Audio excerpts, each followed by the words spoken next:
Hi there, this is Vadim from Online Training for Everyone. And in this video, I'll share with you how to pass an assessment test and get you hired for your dream job. When companies are hiring, very frequently, HR and hiring managers would like to test the candidate to make sure candidate possesses the skills and knowledge that will make him successful in the job.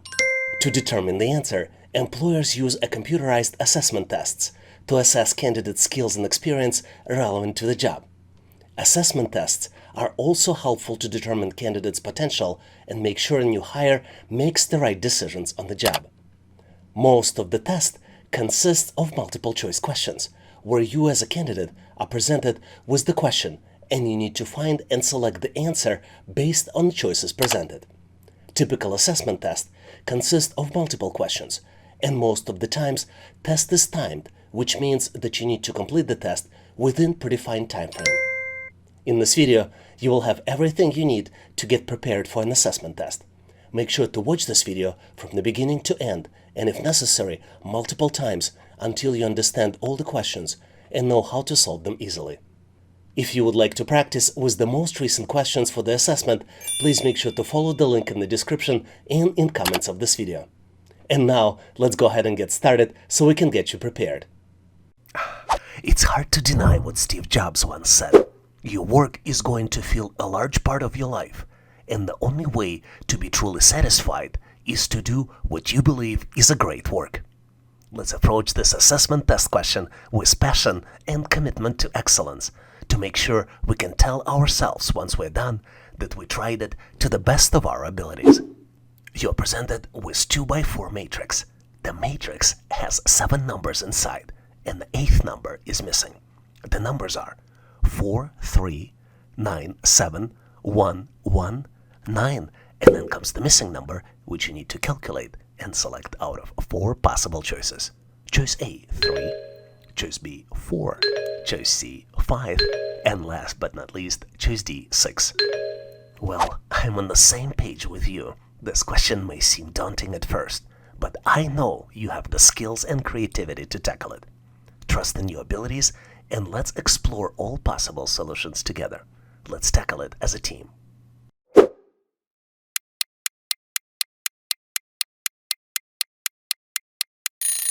Are you ready to show your answer? Let's embark on this exploration journey together and compare our solutions in the end. And if doubt arises, stay resilient and do your best. Each question you attempted, regardless of the outcome, adds to your experience and knowledge bank. The pattern here is tricky, but not unsolvable. Let's look at the first row. It has numbers 4, 9, 1, and 9.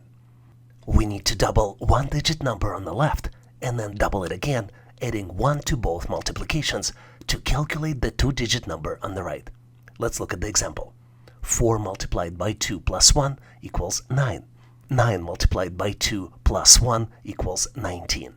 Now we can calculate the missing number in the second row. 3 multiplied by 2 plus 1 equals 7. And 7 multiplied by 2 plus 1 equals 15. So the correct answer here is choice C, 5. To get us on the right track with this question and help you solve it, I would like to quote Nelson Mandela. The greatest glory in living lies not in never falling, but in rising every time we fall. So let's approach this assessment test question with determination and perseverance, recognizing that each obstacle we overcome brings us closer to success. You're presented with 3 buckets. Buckets are hanging from the strings, and you need to determine which bucket is the heaviest if all buckets are fixed to equal lengths flexible string. You have 4 choices. Choices are A, B, C, and last but not least, choice D, neither. The only thing obvious here is that this question may seem daunting at first, but I know you have the skills and creativity to tackle it. Trust in your abilities, and let's explore all possible solutions together. Let's tackle it as a team.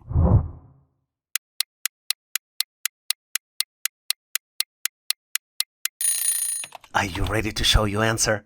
I have no doubts that together we will decode this tough question. And I hope you did give it a try. Remember that every attempt, regardless of the outcome, contributes to your growth and development. To get to the answer, let's first look at the question in more details.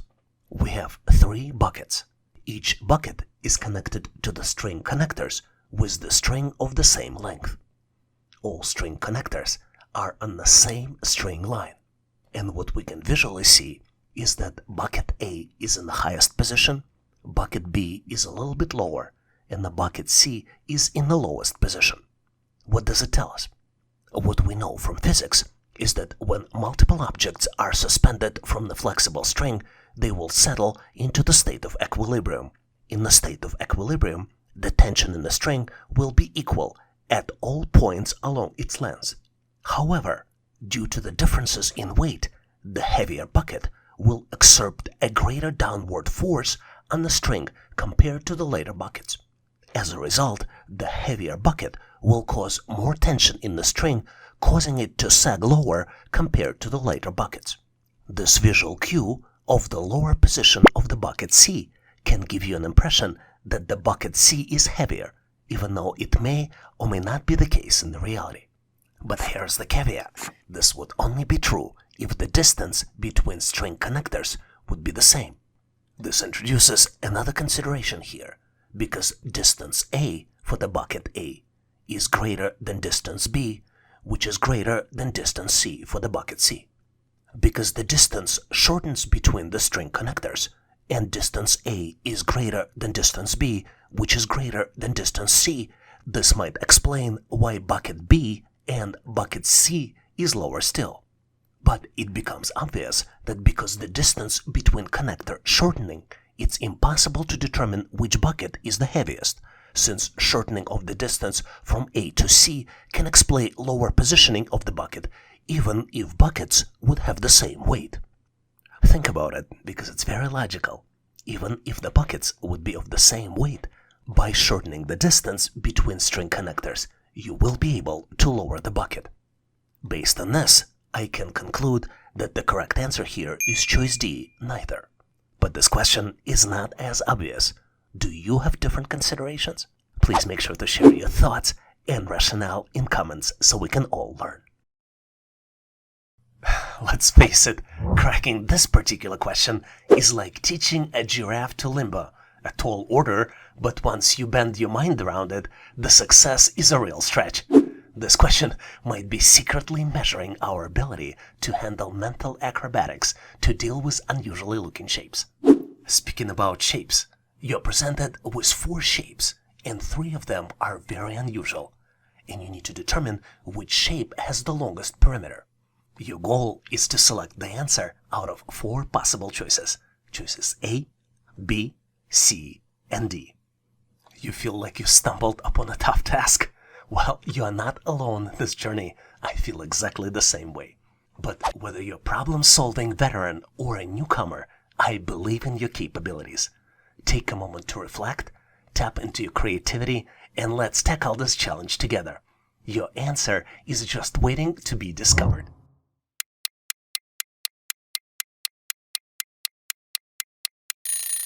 Are you ready with your solution? If you need a little help, gear up for the explanation. Together, we will unravel the complexities of this question.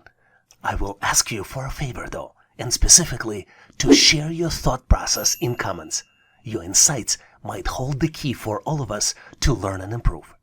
To solve this challenge, let's look at some important considerations. You might have noticed that all shapes here consist of the same square building block.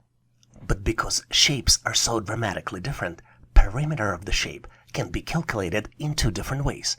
The first way is to calculate the total length of the boundaries. The example here might be shape C. And the second way to calculate the perimeter might be sum of length of all of the sides. An example of this shape might be square, which is represented by shape A. Because the squares are all the same, we can assume that we can use square as 1 unit in the calculation. For example, the rightmost side in the shape C could be calculated as 4 units, and the rightmost side in the square would consist of 3 units. To calculate the perimeter of shape A, we need to sum up both of its sides and multiply it by 2. 3 plus 3 in parentheses multiplied by 2 equals 12. perimeter of shape A can be measured as 12 units. Now let's look at shape B. Here we need to manually count the boundary squares. Let's do it together. 1, 2, 3, 4, 5, 6, 7, 8, 9, 10, 11, 12, 13, 14, 15, 16, 17, 19, and 20. So perimeter for shape B consists of 20 units. Same thing is for shape C. Please verify my math, and if I made a mistake, post it in comments. But shape D is different. Let's do the math.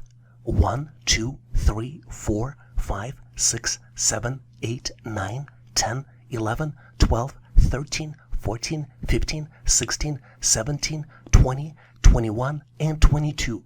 Which means that the shape's D perimeter is the longest with 22 units. So the correct answer here is choice D. You would have to agree that when you're conquering this question, you're wavering a tapestry of triumph. Your knowledge and skills are the threads that create a beautiful picture of achievement. You're presented with 3 expressions, the third expression missing the result. The first expression is 23 multiplied by 32 equals 32. Second expression is 25 multiplied by 52 equals 50. And then the third expression is 27 multiplied by 72 equals, and then comes the missing number, which you need to select out of 4 possible choices. Choice A, 73, choice B, 74, choice C, 75, and last but not least, choice D, 76. Do you think it's a tricky question? Fear not, you're in a good company on this quest. Whether you're a seasoned problem solver or just starting out, I have confidence in your abilities. Pause for a moment, channel your inner creativity, and let's conquer this challenge side by side. Your solution is just around the corner.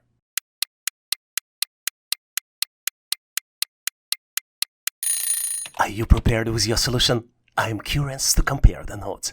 Let's move forward and share our answers. As you might have guessed, we are not dealing with traditional math expressions here. You need to think out of the box to solve it. Instead of using traditional math, you need to use different rules. The first number doesn't change, but you need to replace the multiplication sign with the plus sign. And in the second number, take the first digit into the power of the second digit. Let's look at the example. The first expression is 23 multiplied by 32. To calculate it correctly, you need to take 23 plus 3 in the power of 2, which would be equal 23 plus 9, and the result would be 32. Let's look at the second expression. 25 plus 5 in the power of 2 equals 25 plus 25 and equals 50. Let's do the math for the missing number. 27 plus 7 in power of 2 equals 27 plus 49 and equals 76. So the correct answer here is choice D, 76.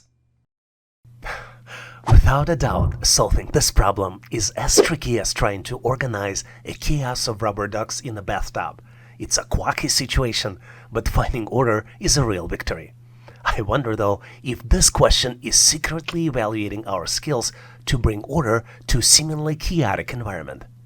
We are entering the world of 4 squares, which have chaotically organized shapes inside. We're dealing with hollow circle, triangle, and smiley face. 4 squares have shapes in place. You need to determine the value of the 5th square, which you need to select out of 4 possible choices. Choices A, B, C, and D.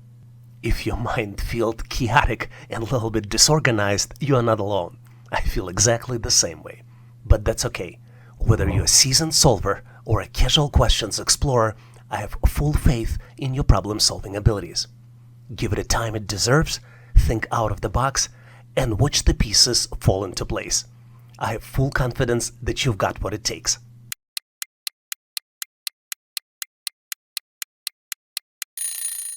Are you ready with your solution? Or at least excited to bring order into chaotic environment? Let's tackle this puzzle together and explore the complexities and how to solve them. And don't forget to share your thoughts, ideas, and brilliance in comments. Your solution might be just the breakthrough we need. As you might have guessed, to solve this challenge, you need to identify the pattern.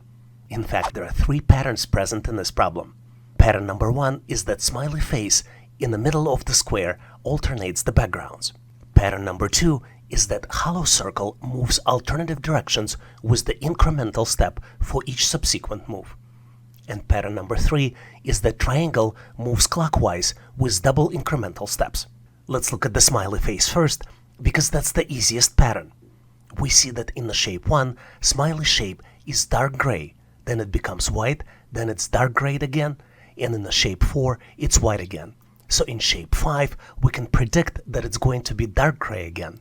Unfortunately, it doesn't help us much because all choices A, B, C, and D, they have smiley face in a dark gray color. Let's look at the hollow circle.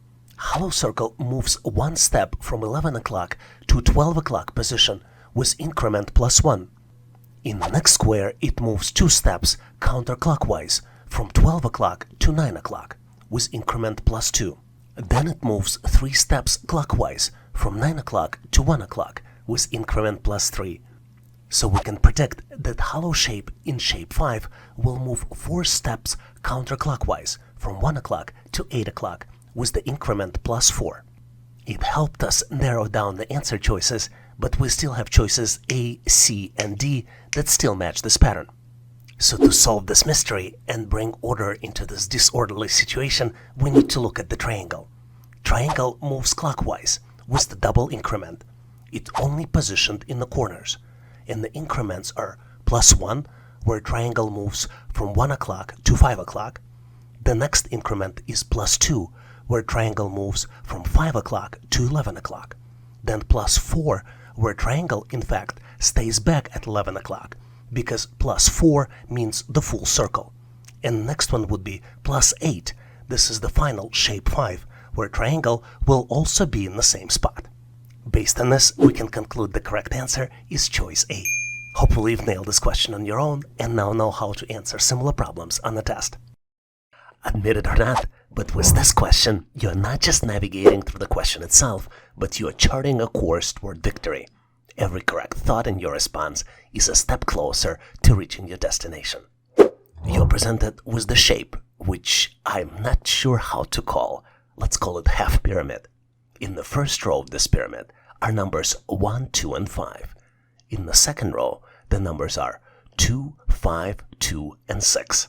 And then in the third row, the numbers are 3, 1, 0, 1, 0, and then comes the missing number, which you need to calculate and select out of 4 possible choices. Choice A, 0. Choice B, 1. Choice C, 2. And last but not least, choice D, 3. If you think it's look confusing, you are not alone. I think exactly the same way. But fear not, you're in a good company in your quest to victory. Whether you're a seasoned problem solver or just starting out, I have confidence in your abilities. Pause for a moment, channel your inner creativity, and let's conquer this challenge side by side. Your solution is just around the corner.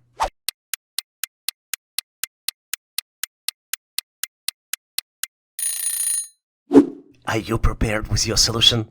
I'm curious to compare the notes, so let's move forward and share our answers. You might be surprised, but there is a pattern and there are calculations that describe how each number in each row is calculated. In fact, the pattern here is that the next number in the same row is calculated as a previous number squared plus 1. Let's look at the example. For the first row, the calculations would be 1 squared plus 1 equals 2. 2 squared plus 1 equals 5. For the second row, the calculations would be 2 squared plus 1 equals 5, and 5 squared plus 1 equals 26. Let's calculate the missing value now. 3 squared plus 1 equals 10, and 10 squared plus 1 equals 101. So the missing number here is choice B, 1. Admit it or not, but solving this problem is just like finding a piece of the treasure map. Each solved question reveals a clue, guiding you closer to the hidden treasure of your full potential. You're presented with unusually looking but very cool 4 circle shapes. There are 3 groups of 4 circle shapes, and each shape inside this group has a number inside. In the first shape, the numbers are 3, 7, 5, and then number 2 in the middle. In the second group, the numbers are 4, 14, 6, and then number 3 in the middle. And then in the third group, the numbers are 5, 23, number 4 in the middle, and then comes the missing number in the bottom left corner, which you need to calculate and select out of 4 possible choices. Choice A, 5, choice B, 6, choice C, 7, and choice D, 8. Don't get discouraged by thinking this is a tough one. This question very well might be, but because you're not trying to solve it alone, you have a great chances of finding the answer. Regardless of your experience in problem solving, I believe in your abilities. Pause for a moment, harness your creativity, and let's face this challenge together. The answer is just waiting for your insightful touch.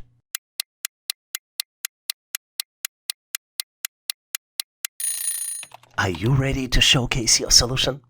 Let's get into it and see how our answers match up. Together, we will unravel the complexities of this assessment test question. I'll ask you for a favor though, and specifically to share your thought process and comments. Your insights might hold the key for all of us to learn and improve. And remember, not having all the answers is part of the learning process. Embrace challenges as opportunities to grow, and with each question, you will be one step closer to mastering the material. Just like in the magic trick, the answer might surprise you. But the pattern here is rather simple. You need to multiply bottom left number by the middle number and then subtract the top number to get to the result in the bottom right corner. Let's look at the example. 5 multiplied by 2 minus 3 equals 7. Let's continue the calculations in the next group. 6 multiplied by 3 minus 4 equals 14.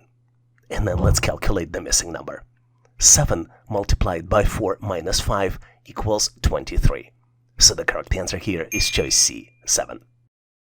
In this section, we will look at some sample mechanical aptitude questions you typically see on the test. A mechanical aptitude test is an assessment designed to measure a person's understanding of mechanical principles and the ability to apply them in various situations. Mechanical aptitude tests typically assess several key areas, including mechanical comprehensions questions, which gauge your understanding of basic mechanical principles such as gears, pulleys, levers, and simple machines.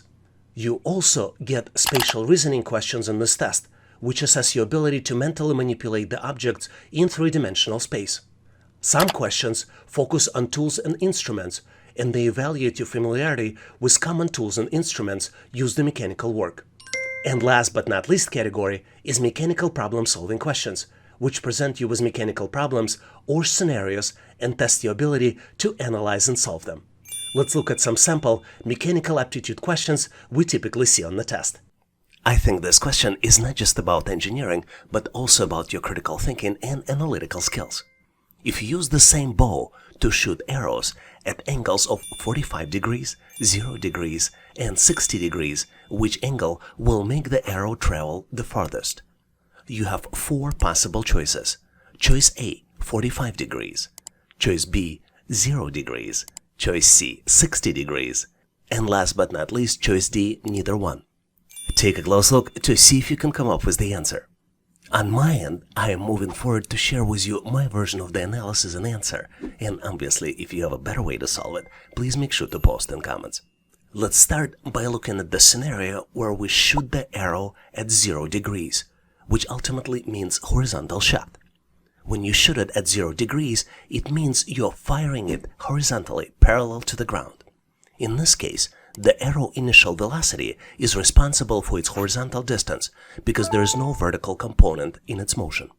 What's interesting here is that the arrow will cover some horizontal distance, but it won't travel very far because gravity starts acting on it immediately, pulling it downward.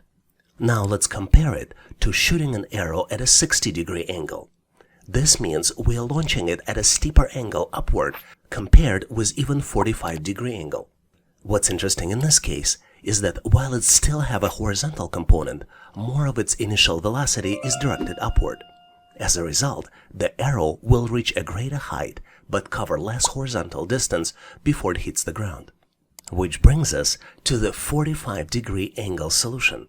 If you want to make sure your arrow reach farthest horizontal distance, you should shoot it at a 45-degree angle. 45-degree angle allows for the best balance between horizontal and vertical components of an arrow's motion, maximizing its range. So the correct answer here is choice B, 45 degrees. Did you get to the same answer? If not, please make sure to share your thoughts and rationale in comments so we can all learn. Here's an amazing question which tests your knowledge of objects, their properties, and the way they move from the top of the hill down to the ground. You're presented with 3 different objects, and you need to determine which object will reach ground first when pushed to slide from the top of the hill. You have 4 possible choices to select from. Choice A, wheel. Choice B, wooden box. Choice C, sticky substance. And last but not least, choice D, they all reach the ground at the same time. Take a close look, maybe pause this video to see if you can come up with the answer. On my end, I have my selection, so I'm moving forward to share with you my version of the answer. And obviously, if you have a better way to solve it, please make sure to post in comments. To determine the answer, let's look at each object individually. This will help us decide all the considerations related to their sliding from the top of the hill down to the ground.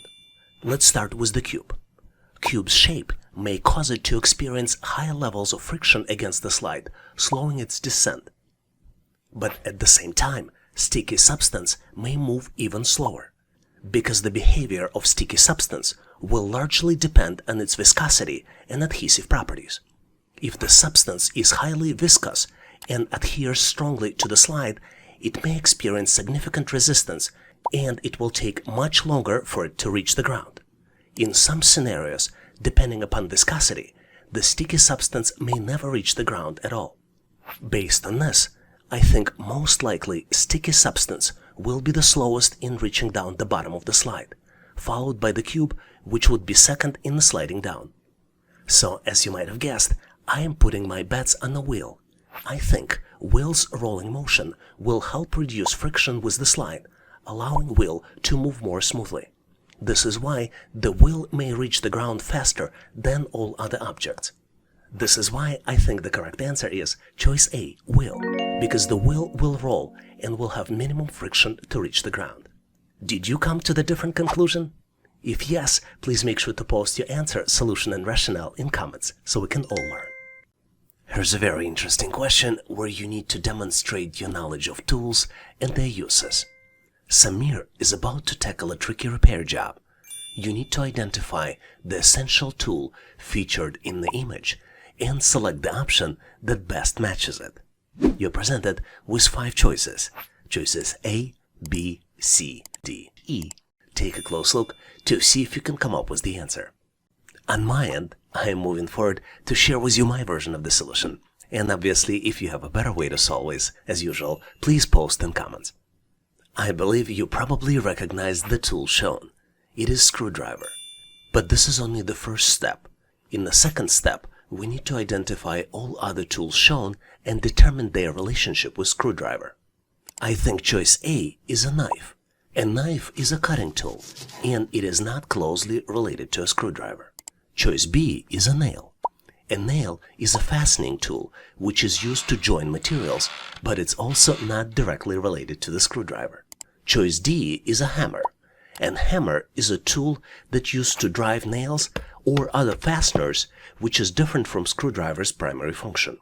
And choice E is a bolt, which is the type of fastener, like a screw, but it's not directly related to a screwdriver. So, as you might have guessed, the correct answer here is choice C, screw. In fact, screwdriver is specifically designed for turning screws. When using a screwdriver, you insert its tip into the head of a screw and turn it to tighten or loosen the screw. You can even guess it based on the names, screwdriver and screw. This relationship between the screwdriver and the screw makes choice C the most closely related tool or object to the screwdriver in the given options. Was your answer different? Or maybe you had other considerations? If you did, please make sure to post them in comments so we can all learn. I love this question because it tests your spatial reasoning, and if you try to solve it on your own, it boosts your IQ and intelligence. You're presented with unusually looking shape, which have some measurements, and you need to calculate the perimeter of the given shape and select it out of 4 possible choices. Choice A, 6 feet. Choice B, 10 feet. Choice C, 12 feet. And last but not least, choice D, 14 feet. Take a close look to see if you can calculate the answer. I am pretty sure if you're a subscriber to this channel and practice these types of problems regularly, you'll do it easily. On my end, I am moving forward to share with you my version of the answer. And obviously, if you have a better solution, please make sure to post your answer and solution in comments. As you might be well aware, to calculate the perimeter, you need to add up the length of all the sides. In our object, we're presented with the steps that have measurements. And this object also has a solid sides at the bottom and on the left. So first, let's calculate the perimeter of the steps. The top sides are all 1 feet, and the heights of every step is also 1 feet. So the steps would be calculated 1 feet plus 1 feet plus 1 feet plus 1 feet, and then you do it 6 times because it has 6 sides, which means that perimeter of all the steps would be 6 feet. The bottom area, based on the measurements, would be 3 feet, and the left area would be 3 feet as well. So the total perimeter would be 6 feet for the steps, then 3 for the bottom, and we also need to add 3 feet for the left area, which would total to 12 feet. So the correct answer here is choice C, 12 feet. Did you get to the same answer? If not, please make sure to post your solution and rationale in comments. And now I have a question for you to practice your skills. You're presented with the seesaw. On the left of the seesaw there is a weight, and on the right side of the seesaw there is an acrobat. You need to determine in which direction should the acrobat move his body to balance the seesaw. And you have 2 choices, choice A to the left or choice B to the right. Take a close look, maybe pause this video to see if you can come up with the answer. And once ready, make sure to post your answer in comments so I can give you my feedback. Thanks for participating and good luck solving the challenge. Here's an amazing question to see how well you know the tools. You're presented with 5 tools and you need to match the tool with the task performed. Choice 1, tool is used for making curved cuts in various materials. Choice 2 is used to loosen or tighten plumbing pipes. Choice 3, used to apply sparkle or correction putty. Choice 4 is used to apply lubrication to gears and machinery. And last but not least, choice 5 is used for cutting down trees, trimming branches, and processing woods. And you need to match this description with choices A, B, C, D, and E. Take a close look to see if you can come up with the answer. Are you ready? I think I'm ready on my end, so I'm moving forward to share with you my version of the answer. And obviously, if you have a better way to solve it, please make sure to post in comments. Let's start with the choice 1. I believe the description for choice 1 is a jigsaw. Jigsaw is a handheld power tool equipped with the reciprocating blade used for making intricate curved cuts in the materials such as wood, metal, or plastic. And description 1 matches image B. I think choice 2 matches the pipe wrench. And a pipe wrench is a specialized hand tool used for gripping and turning plumbing pipes to tighten or loosen them during installation or repair. As you might have guessed, description 2 matches the image E. I think description 3 matches putty knife. And the putty knife is a flat, flexible tool, often with a metal blade used for applying and smoothing substances like spackle, correction putty, or paint on surfaces. And description 3 matches choice C. I think choice 4 is a grease gun. A grease gun is a handheld device designed for applying lubricating grease to machinery, gears, or bearings to reduce friction or maintain proper functioning. And last but not least, description 5 resembles a chainsaw. Chainsaw is a portable mechanical saw with a rotating chain of sharp teeth, commonly used for felling trees, cutting branches, and processing wood in forestry, construction, or landscaping. You can see grease gun matching image A and chainsaw matching image D. Did you come up with any other conclusions? Or maybe have some other thoughts about this question? Please make sure to post your feedback and rationale in comments so we can all learn. This is one of the most exciting questions because it allows you to test your analytical skills and understanding of physics. You need to determine which fan throws more air if all the fans rotate at the same speed. The choices are fan A, fan B, fan C, and last but not least, choice D, neither fan. Take a close look to see if you can come up with the answer. Are you ready? I'm moving forward to share with you my version of the answer. And if you have a better way to solve it, please make sure to post in comments. As you might be well aware, there are two key factors to help determine the airflow rate. The first one is the size of the fan's blade, and the second one is rotational speed of the fan, which is measured in RPMs, which stands for revolution per minute. A fan with the larger blades can capture and move more air per revolution compared to the same fan design with the smaller blades. And this is exactly what we're dealing with here in this question. In addition, the rotational speed of the fan affects the airflow design. The higher RPM generally results in a higher airflow rate as the fan blades are able to move through the air at the faster rate. As you can see here, the fans A, B, and C all have the same design. This is why, given the fact that three fans have the same design but different sizes, the fan with the largest size will throw more air compared to the smaller fans. This is why the correct answer here is choice C. Did you get to the same answer? If not, please share your answer and rationale in comments. Here's an absolutely brilliant and at the same time very tricky question, but I have full confidence that you'll be able to solve it. You need to determine which item is the heaviest. And you're presented with four possible choices. Choice A, 2 pounds of iron. Choice B, 2 pounds of cotton. Choice C, 2 pounds of potatoes. And last but not least, choice D, neither one. Take a close look to see if you can come up with the answer. I am pretty sure you already have an answer by now, so I'm moving forward to share with you my version of the solution. And obviously, if you have a better way to solve it, please make sure to post in comments. As you might have figured out, all three objects, 2 pounds of iron, 2 pounds of potatoes, and 2 pounds of cotton, will have the same weight. The explanation for this is that the weight of an object is determined by the force of gravity acting on it, and this force is proportional to the mass of the object. Since all three objects have a mass of 2 pounds, they will experience the same gravitational force and therefore will have the same weight. But the confusion here is that the density of these objects is different. Density is a measure of how much mass is packed into a given volume. Iron is much denser than potatoes or cotton. This is why, if you have to compare the volume occupied by each object, the iron will take up less space than the potatoes or the cotton. Presented images are very misleading and were designed to confuse you. So the correct answer here is choice D, neither object, since neither object is the heaviest. And now I have a question for you to practice your skills.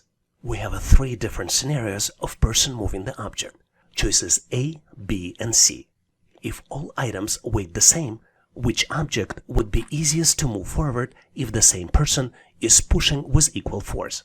You need to select one out of four possible choices, choices A, B, C, or choice D, neither one.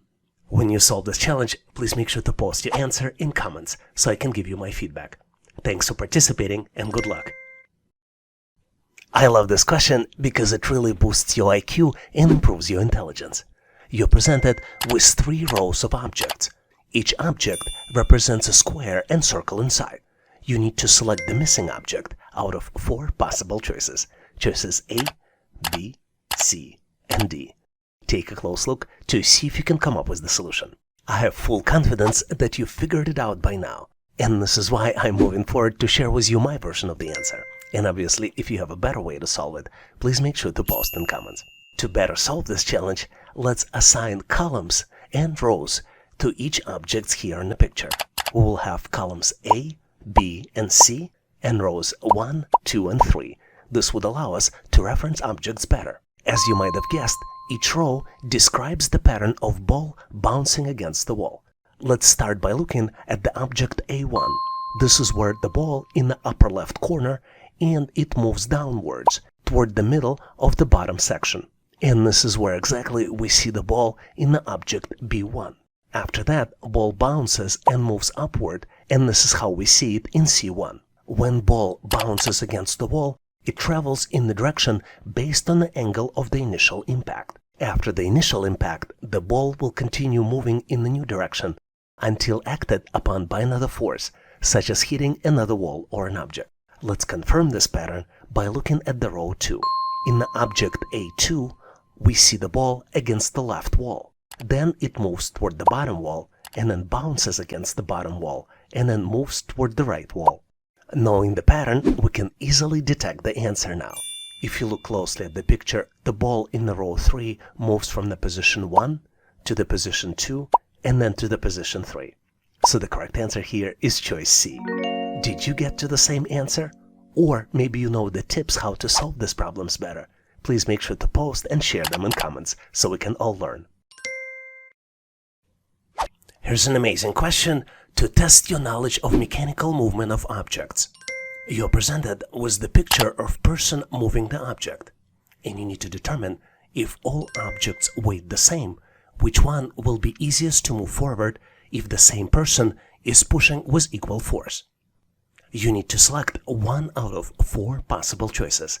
Choice A, person moving forward a cube. Choice B, person moving forward a hexagon. Choice C, person moving forward a ball. And last but not least is neither one. Take a close look to see if you can come up with the answer. On my end, I'm moving forward to share with you my version of the solution, and obviously if you have a better way to solve it, please make sure to post in comments. Let's analyze all shapes individually to better understand the answer. Let's start with the cube.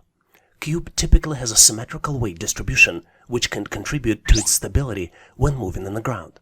However, due to its edges and corners, a cube can experience higher levels of friction when compared to objects with rounded shapes and will be hard to roll. Most likely way of moving the cube forward would be pushing it, which will create a lot of resistance. Now let's look at the hexagon. Hexagon has 6 sides and the shape can vary depending upon the specific dimensions and proportions. Compared to a cube, a hexagon generally has fewer edges and corners, which reduces the friction and makes it easier to move on the ground by rolling. Even though it might be easier to move than the cube, the ease of movement will also depend on the specific dimensions and weight distribution of the hexagon.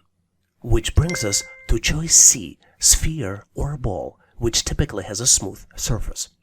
The absence of edges and corners reduces the contact area with the ground, which results in a lower friction. This makes it easier to move the ball forward by rolling on the ground, compared to objects with edges or corners. This is why choice C is correct. It will have minimum friction and will facilitate smooth movement with minimum resistance.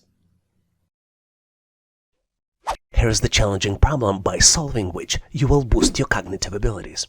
You're presented with 5 hints, and using these hints, you need to unlock the code and open the lock. The hints are: in the digits 248, only 1 digit is correct and well placed. In the digits 845, 2 digits are correct but not correctly placed. In the digits 461, only 1 digit is correct and it is correctly placed. In the digits 592, only 1 digit is correct and it is well placed. And last but not least, hint that in the digits 904, none of the digits are correct. To open the lock, you need to process all the hints and select 1 out of 4 possible choices. Choice A, 518. Choice B, 485. Choice C, 418. And last but not least, choice D, 568. Take a close look to see if you can come up with the answer. I'm pretty sure you're done solving it by now, so I'm moving forward to share with you my version of the answer and solution. And if you have a better way to solve it, please make sure to post in comments. As you might have guessed, you solve this problem through elimination. And I'm going to start with the hint number 5, because it's the most helpful of all. Once we've learned that in combination 904 none of the digits are correct, we can eliminate 2 possible answers. We can eliminate both choices B and C, because both of them have digit 4, which is an incorrect digit. Let's continue elimination to get to the correct answer. If we look through the remaining 4 hints, we learn that in hint 1, where digits are 248, only 1 digit is correctly placed, which is digit 8. In hint 2, 2 digits are correct, but they're not correctly placed, and they're digits 8 and 5. In hint 3, only 1 digit 6 is correct and it is correctly placed. And last but not least, in hint 4, digit 5 is correct and it is well placed. Based on this, the correct answer here is choice D, 568. Do you have any hints to show how to best solve these types of challenges? If you do, please make sure to post them in comments. I love this question because it truly tests your knowledge of mechanical engineering. You're presented with Acrobat, and the weight on a seesaw. You need to determine in which direction should the acrobat move his body to balance the seesaw. And you only have two choices. Choice A to the left or choice B to the right. Take a close look to see if you can come up with the answer. On my end, I am moving forward to share with you my version of the answer. And obviously, if you have a better way to solve it, please make sure to post in comments. As you might be well aware, the seesaw is an example of a lever, where fulcrum is between the effort and the load. In our example, we have a weight on the left side of the seesaw and acrobat on the right side of the seesaw. The key principle of balancing the seesaw is when a force is applied to the end of the lever can lift the weight at the other end. For the seesaw to be balanced, the torque applied to the acrobat must increase. Since the acrobat's weight is constant, the only way to increase the input torque is by increasing the distance from the fulcrum. If acrobat moves in the direction B, this will shift the acrobat's center of gravity further from the fulcrum, resulting in a greater torque, thereby balancing it. So the correct answer here is choice B, moving the acrobat to the right. Here's an amazing problem where you need to exercise your brain and cognitive skills by calculating not just one number, but two numbers. You're presented with the scale, and you see that the value of diamond as well as the sum values are missing. And you need to ensure that scale remains balanced by calculating the value of the diamond as well as the sum. And once you've done with your calculations, you need to select out of 4 possible choices. Choice A, values 18 and 96. Choice B, values 12 and 88. Choice C, values 20 and 92. And last but not least, choice D, values 19 and 94. Take a close look, maybe pause this video to see if you can complete the calculations. On my end, I am moving forward to share with you my version of the calculations. And obviously, if you have a better way to solve it, please make sure to post in comments. To solve this challenge, let's look at the picture closely to better understand what we're dealing with. We're presented with the multi-tier scale, and this scale has 4 tiers: Tier 1, Tier 2, Tier 3, and Tier 4. Scale remains in balance because values on the left side and on the right side are equal, and the values are represented by the total of numbers inside of each shape. For example, circle has number 12, hexagon has number 6, triangle has number 3, and square has number 4. Let's look closely at Tier 3 to better understand how this tier remains in balance. As I already mentioned, each tier remains in balance because the numbers are equal on both sides. So on the left of the Tier 3, we have 2 hexagons with total value of 12. On the right of the Tier 3, we have hexagon, which equals number 6, plus 2 triangles, 3 plus 3. So on both sides, the total value is 12. This is why Tier 3 remains in balance. Now let's look closely at the Tier 2. On the left of the Tier 2, we have 2 circles. Each circle has a value of 12. 2 circles would be equal 24. On the left of the Tier 2, we have 2 circles with total value of 24, and the entire Tier 3, which also equals 24. This what keeps Tier 2 in balance. Now, knowing this logic, we can calculate the missing value on Tier 4. Because Tier 4 needs to remain in balance, the value of 12 plus 6 should be equal to the missing value, which means that the missing value is 18. And the total sum will be calculated as the sum of all the numbers. The sum of Tier 2 and Tier 3 would be 24 plus 24, plus 48 on the right side of Tier 1, which would equal 96. So the correct answer here is choice A, 18 and 96. Did you get to the different answer? Please make sure to post your answer and solution in comments. Let's look at the question where you need to determine the trajectory after parachutists jump from the plane. Obviously, based on the wind and other external conditions, there would be multiple choices, but fortunately, you need to select only one out of 4 possible choices. Choices A, B, and C. And if none of the choices A, B, and C is correct, you need to select choice D, which would represent neither one. Take a close look to see what is the parachutist's trajectory after jumping from the plane. I have full confidence in your skills and knowledge, so I'm moving forward to share with you my version of the answer. And obviously, if you have a better way to solve it, please make sure to post in comments. To better understand the answer, we need to determine what changes from when parachutist is inside the plane and when parachutist jumps from the plane. When parachutist is inside the plane, both the parachutist and the airplane are moving together in the same direction. When parachutist jumps from the plane, there are multiple forces that will determine the trajectory. Number one is inertia. According to Newton's first law of motion, the law of inertia, the parachutist will continue moving forward in the direction of the plane. Initially, the parachutist will have the velocity they had inside the plane, but they will slow down over time due to air resistance. Another force that will define the trajectory is the force of gravity. As soon as the parachutist leaves the plane, they will be subject to the force of gravity. Gravity pulls the parachutist downward toward the earth. And the last force that will drive the trajectory would be acceleration due to gravity. Acceleration due to gravity is the force that pulls objects toward the earth. When something is in the air, gravity causes it to fall toward the ground. The acceleration due to gravity is always the same for all objects near the Earth's surface, and it means that objects will fall faster and faster the longer they fall. So let's look closely at what's going to happen after parachutist jumps. After jumping, the parachutist initially maintains the horizontal velocity due to inertia. Once outside the airplane, they accelerate downward due to gravity until they reach terminal velocity. The deployment of the parachute increases air resistance, allowing for controlled descent, allowing parachutists to land safely. The closest answer that describes the solution is choice A. Is this what you got in your answer? If not, please make sure to post your solution and rationale in comments so we can all learn. In this section, we will look at the sample questions for cognitive test, which represents an assessment used by employers to evaluate candidates' mental abilities such as problem solving, critical thinking, and memory. The questions in the test can vary, but typically involve math problems, logic puzzles, spatial reasoning, and verbal comprehension. Let's look at some sample cognitive assessment test questions we typically see on the test. What's interesting about this problem is that it seems unsolvable, but if you make one correct assumption, it's so easy to solve it. You're presented with the shelf of items from the coffee shop, and the items are cupcakes and cookies.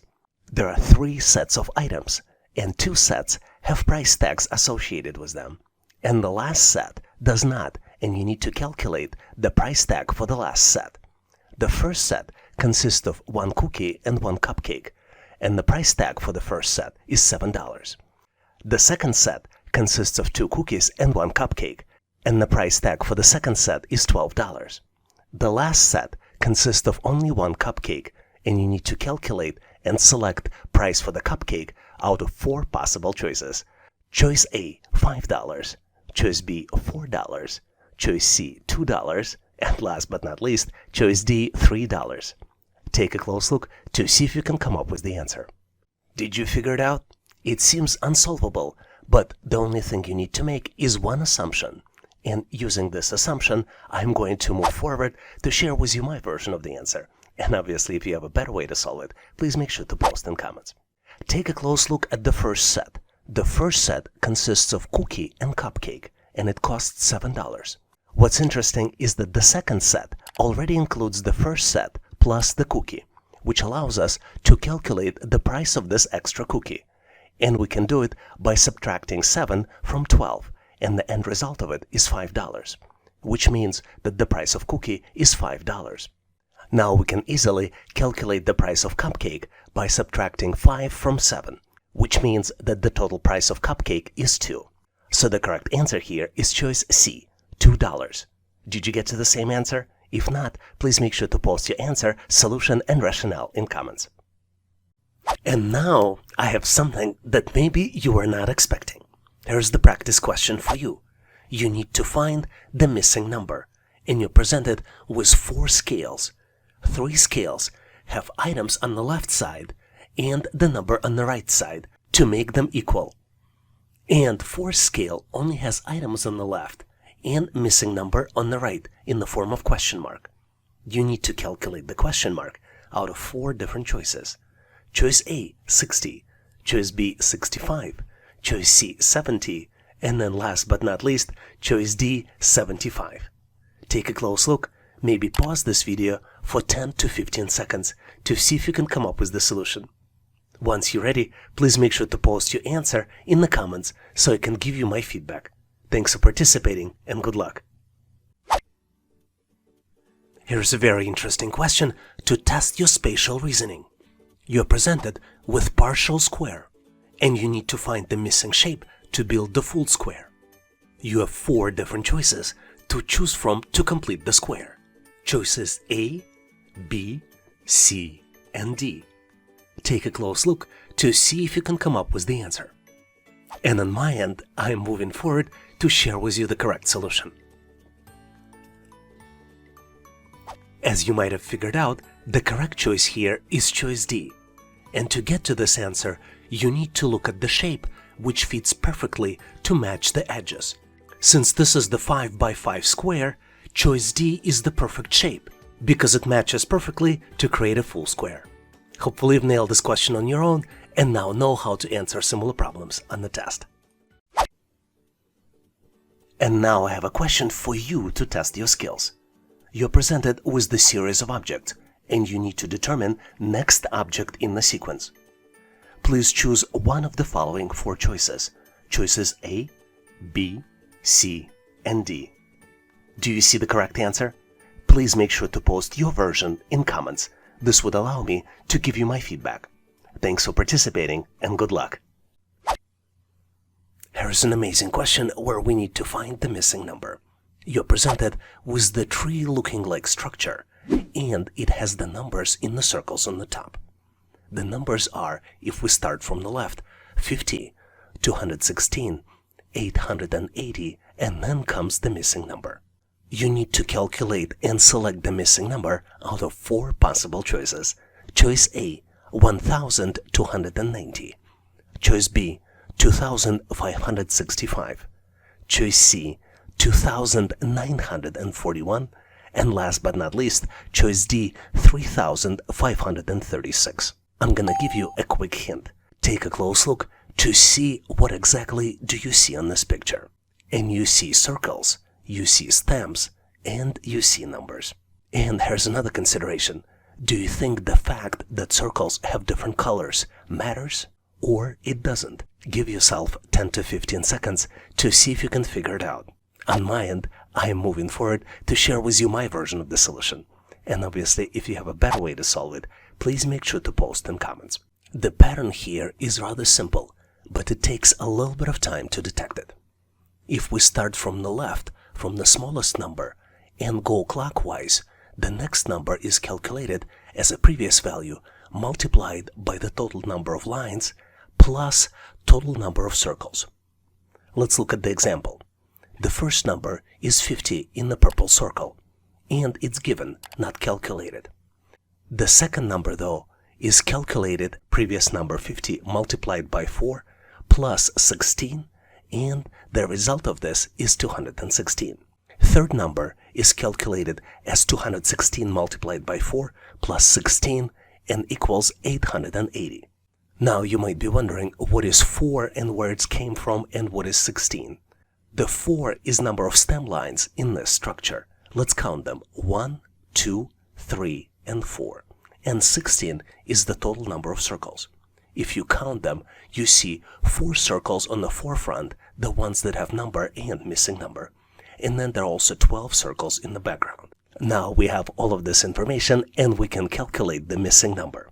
It is calculated as 880 multiplied by 4, then we add 16, and the end result of this is 3,536. So the correct answer here is choice D, 3,536. Hopefully you've nailed this problem and now know how to answer similar problems on the test. But in case you need more challenges like this, please make sure to check out the description for additional resources. One of the most frequent questions we get on this channel is how to improve your pattern recognition skills.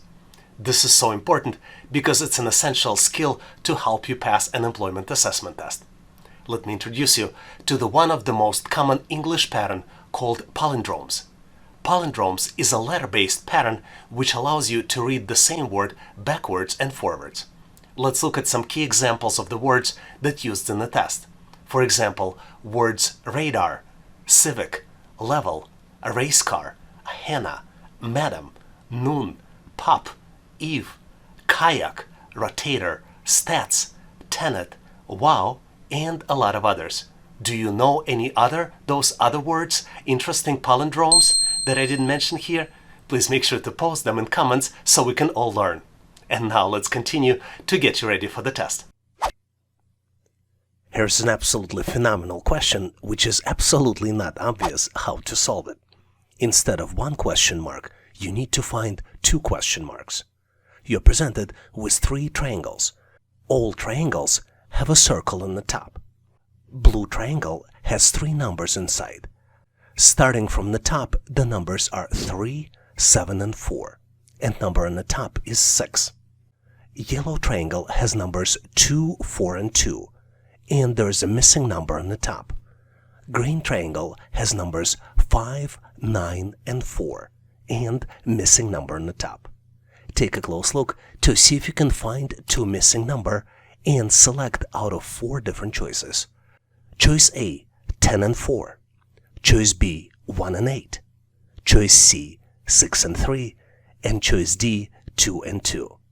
Do you know the answer? I gotta tell you, the answer is not really obvious, but I know how smart you are, and together we should be able to solve it. Are you ready? Hear me out. The pattern here is that to calculate the number on the top of the triangle, you need to use inside upper number added to the number on the right, and then you should subtract the left number.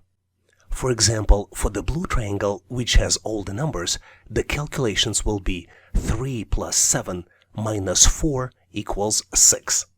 For the green triangle, the calculations will be 5 plus 9 minus 4 equals 10. And for the yellow triangle, the calculations will be 2 plus 4 minus 2 equals 4. So the correct choice here is answer A, 10 and 4. Did you figure it out? Please make sure to post your answer, rationale, and thought process in comments. I get a lot of questions on how to improve your pattern recognition skills. Let me share with you 3 common patterns we frequently see on the test.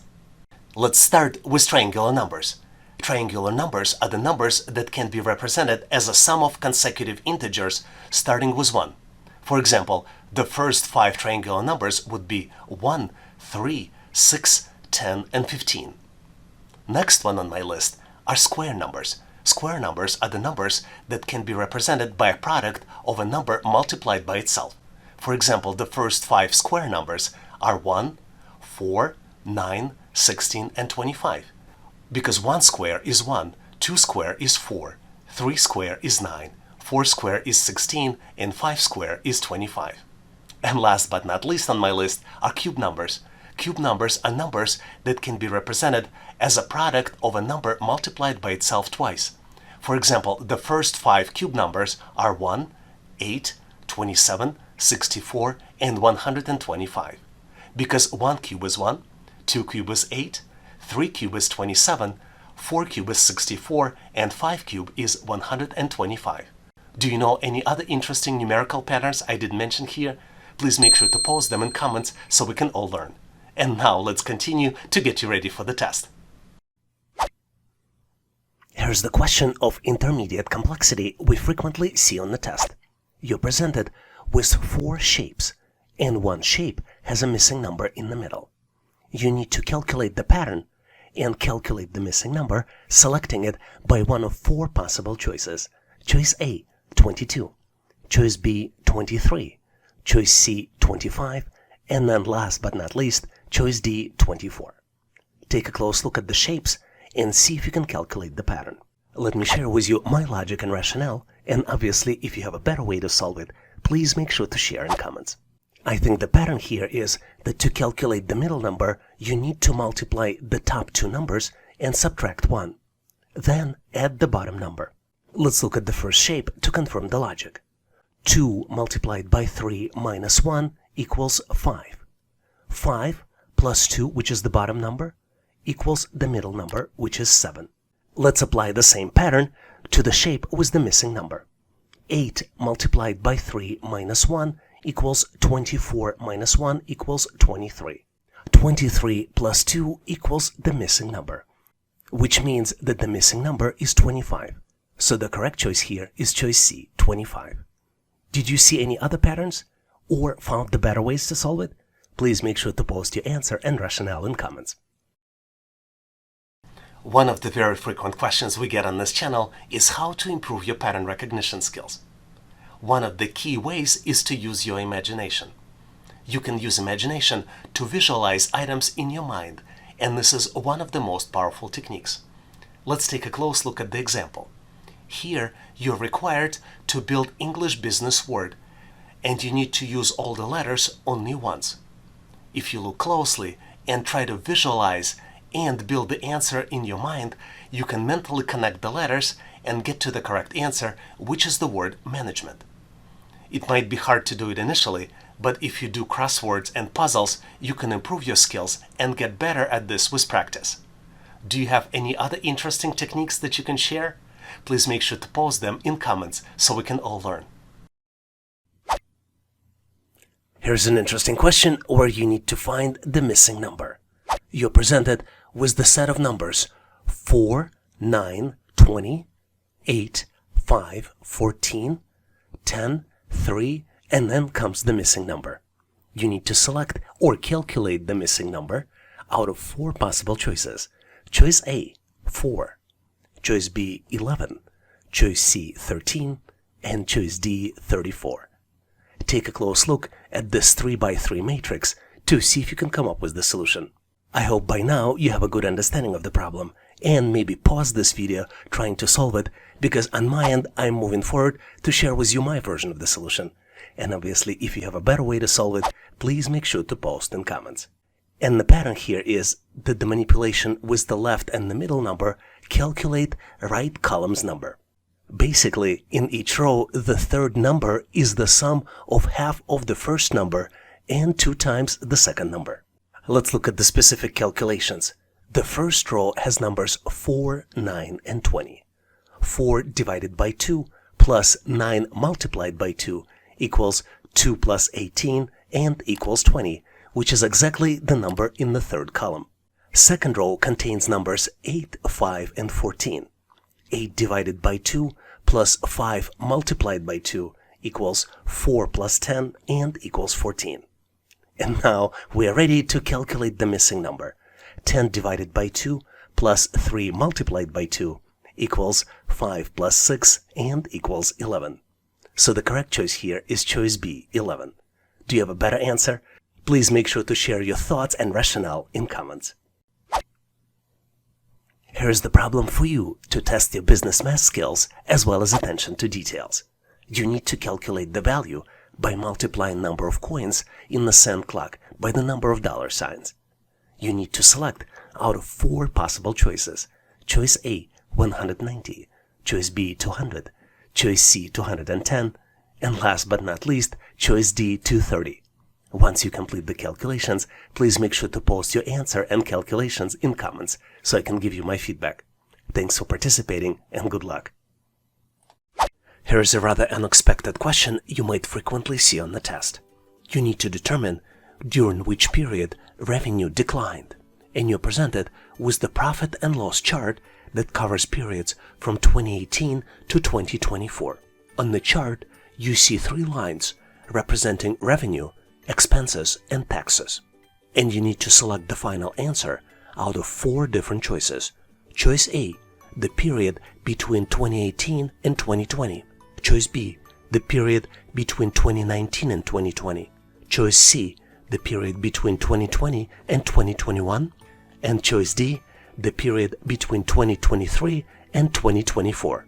Give yourself a little bit of time, maybe pause this video to see if you can come up with the solution. I'm pretty sure that by now you found it, but I'm going to move forward and reveal you my version of the solution anyway. And if you know the better way to solve it, please make sure to post in comments. The way I see it is that the revenue goes down between the period of 2020 and 2021, which is represented by the blue line. In 2020, the revenue was about 9.5 units, and then in 2021, it went down to approximately 8.5 units. All other highlighted periods in the question indicate revenue increases. Did you see it differently? Please make sure to post your answer in comments. In this section, we will look at the personality assessment test questions. A personality assessment test is a type of psychological evaluation used during the hiring process to assess candidates' personality traits, behavioral tendencies, and work-related preferences. This test aims to provide insights on how a candidate might behave, interact with others, and fit into the company's culture. The typical purpose of personality assessment is to gauge a candidate's suitability for a particular job or work environment based on their personality traits. Personality assessment test helps employers to identify individuals who possess the desired characteristics and align with the organizational values. Let's look at some sample personality assessment test questions we typically see on the test. Here's a very interesting question which you cannot just answer because you need a strategy and approach on how to answer. You need to select from two statements, one that best describes you and one that describes you the least. And your choices for selections are: Choice A, I should have all the information before making a decision. Choice B, I easily communicate with people. Choice C, I like to take responsibility for my team. And last but not least, choice D, I prefer long-term projects over short-term ones. Take a close look to see if you can come up with the answer. And more importantly, you need to decide on what type of considerations you would choose to answer this particular question. On my end, I am moving forward to share with you my version of the answer. And obviously, if you have a better way to solve it, please make sure to post in comments. I think is that the most important consideration here to answer this question is job relevance. You need to consider the requirements and responsibilities of the role that you're applying for. For example, one differentiation might be individual contributor role versus leadership role. By doing this differentiation, the describe me the most will identify statements that will demonstrate the good fit for the particular job position. And for describe me the least will provide reasons why, based on the position, this may not be applicable. And obviously, you would need to support the answer with the examples from your past career. Let's look at how you might consider answering this question if you're applying for individual contributor jobs. The individual contributor jobs is where you as individual responsible for the outcomes. Samples of these jobs might be data analyst, research scientist, software engineer, quality assurance specialist, financial analyst, technical writer, graphics designer, and a lot of others. Here, the preferential answers would be choices A and D. Let's look at choice A first. Choice A, I should have all the information before making the decision. The statement for individual contributor job suggests a preference for thoughtfulness and careful decision-making. In an individual contributor role, it's important to be detailed-oriented and make informed decisions based on available information. This trait can be valuable in roles that require precise execution and attention to details. Choice D, I prefer long-term projects over short-term ones, is also preferred for individual contributor roles. This statement indicates a preference for working on the projects that have longer duration. In an individual contributor role, this trait may be beneficial for tasks or projects that require patience, persistence, and focus on long-term goals. It suggests an ability to sustain effort and commitment over the extended periods of times. Now, if you're applying for leadership position, you might consider choosing choices B and C as the ones that would represent you as a candidate for this position. Leadership positions are positions like team lead, project manager, director, vice president, department manager, sales manager, marketing manager, operations managers, human resources manager, and a lot of others. Let's look at both choices B and C individually to see why selecting them might be beneficial when applying for leadership positions. Choice B, I easily communicate with people. This statement highlights strong interpersonal communication skills, which are essential for a leadership position. Effective communication is crucial for building relationships, conveying information, and motivating and influencing others. Strong communication skills can contribute for successful leadership and collaboration within the team. Choice C, I like to take responsibility for my team, highlights the desire to take ownership and accountability for the success in the team. In a leadership position, the ability to assume responsibility, provide guidance, and support team members is crucial. It indicates a willingness to lead by example, make decisions, and make necessary actions to drive team performance and achieve goals. One important point to understand is that I'm not asking you to provide an incorrect answers. I'm asking you to decide how your past experiences can be helpful to the role you're applying for. There is a valid you selected to apply for this particular position, and the reason is because you believe your qualifications are aligned with position description. So what you need to do here, answering this question, you need to align the answers with the job requirements. My 3 recommendations for you on how to answer these types of questions is provide authenticity, provide self-reflection, and provide supporting examples. Let's look at each one individually to help you decide how to answer this particular question. Let's look at number 1, authenticity. You need to provide honest and genuine responses that accurately reflect your personality traits and tendencies. It is essential to be true to yourself and true to your employer rather than trying to present what you think the employer might be looking for. Number 2 is self-reflection. Take a moment to reflect on your own characteristics and behaviors. Consider your strengths, weaknesses, preferences, and areas where you excel or struggle. And number 3, think of the supporting examples. Justify your choices by providing specific examples or instances from your past experience. This helps add credibility to your responses and allows the employer to understand your reasons and thought process. Next, I'm going to share with you my answer if you're applying for the leadership position.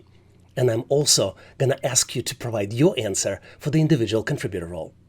For example, if you're applying for leadership position, I recommend that you choose choice C and choice A. Choice C, I like to take responsibility for my team, would represent the answer that best describes you. Your actual justification for this choice may sound like this. As a leader, I thrive on guiding and supporting my team towards success. I believe that fostering a collaborative and empowering work environment where individuals can grow and excel. Taking responsibility for my team means ensuring their development, providing guidance when needed, and creating a cohesive and motivated group that can achieve outstanding results. The statement that describes you the least might be choice A, and choice A states, I should have all the information needed before making the decision. The justification for the answer might be, while I value the thoughtfulness and informed decision-making, as a leader, I understand that time-sensitive situations may require making decisions with a limited information.